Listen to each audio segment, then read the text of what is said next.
Part three of From His Partner to His Prey. So I started talking to Tyler, and like I said, he was the tree slinger. So there was a lot of people that knew who he was and was very familiar with him. There was one person in particular. By this time, I met Tyler. It wasn't right when I got to college. It was junior year because we were in the student apartments on campus. And that was the first year that we had campus apartments for students.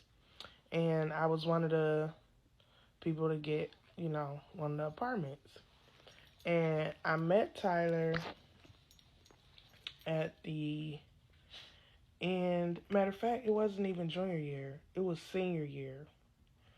This was going into my fourth year of college when I met Tyler.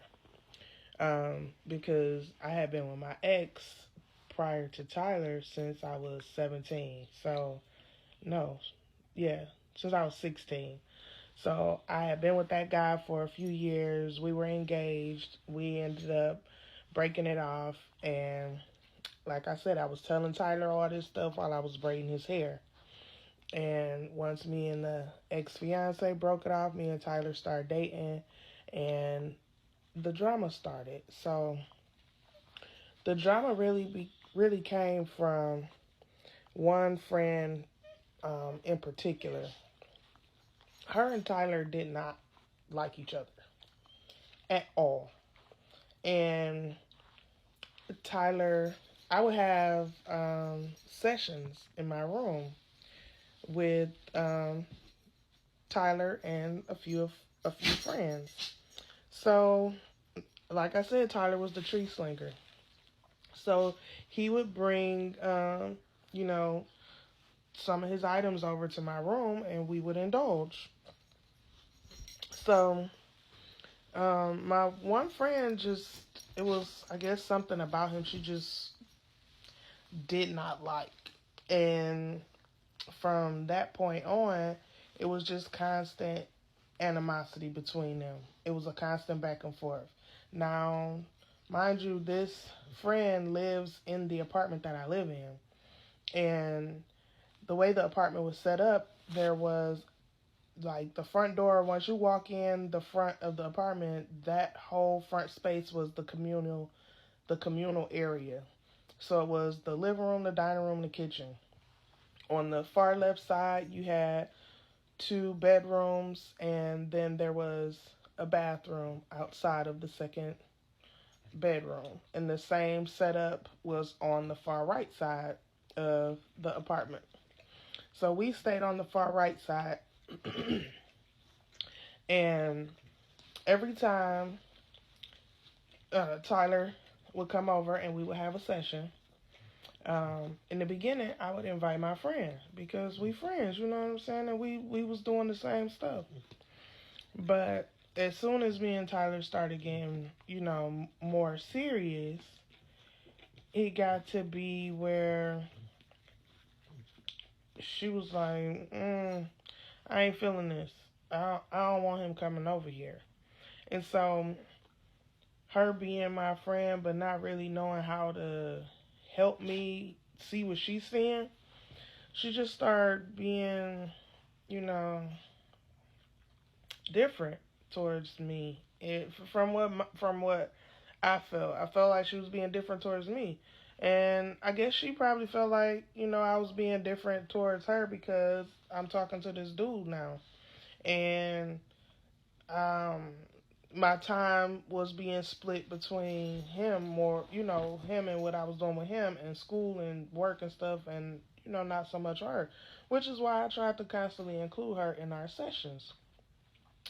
One particular time, um, we had a session. There was a knock on the door. And the way the apartment was set up, my room was at the front of the actual apartment building. So my friends, when they were coming over, they would come up and just knock on my window and let me know that they was outside, so I could open the door for them. Because there was like a main door that you had to come into before you could get in to go to like the different apartments inside. So I hear this knock on the door. Now, mind you, the knock is not on the outside door. The knock is on the inside door to the apartment. So me and my friends, we kicking it. Now, my friend, my roommate friend, the girl that I said is my friend, and we've been friends, and she started acting funny because she probably think I'm started acting funny. She wasn't in the session this day. So the knock comes, I get up and I go to the door to see who it is. I get to the door, I look out the peephole, I turn around and go back in the room, close the door. My friend's like, who was at the door, nigga? The fuck? I said, it's the police. Just like that. They all stop, eyes got big, everybody looking around. It's cloudy in my room. I'm talking about cloudy. You feel me? So, all my friends like, dog, what are we about to do? Like, you talking about the police outside? Nigga, what the fuck we about to do? You gotta answer the door, what the fuck? So I answer the door, and I tell the police, like, hey, how you doing? They asking me who I am. Am I a resident of this apartment? And I tell them I am. And they're like, well, we stopped by because we got there's a strong smell outside of your room, or outside of the door here. I said, really? And the officer was like, yes, the smell is overpowering, and that's why we came and knocked on your door. Because, I mean, we assume it's coming from your apartment. I said, oh no, sir, there's nothing going on in here. That's not the case. So, after spending, 2 or 3 minutes going back and forth with the officer that this cloud is not coming from my room, he finally says, okay, and leaves. Now, mind you, in my room, it's like 6 to 8 of us. I'm doing hair. I'm doing a sew-in in my room. I got people. It's like 3 or 4 people on my bed. I got somebody sitting on my desk. Somebody in my other chair. Like we full in my room. I'm talking about my room is lit. Okay. So if that cop would have came in, it would have been a lot of us in some serious trouble.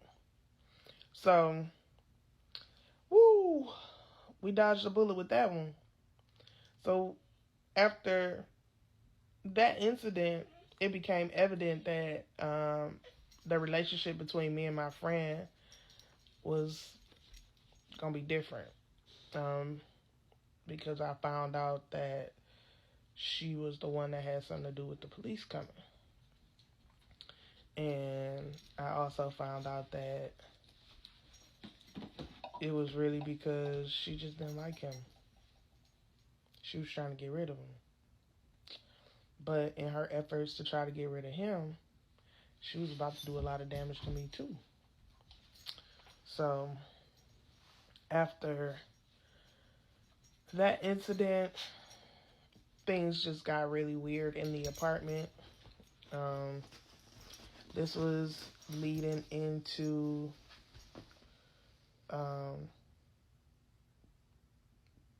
we were coming out of summer, going into fall of senior year. So it got crazy.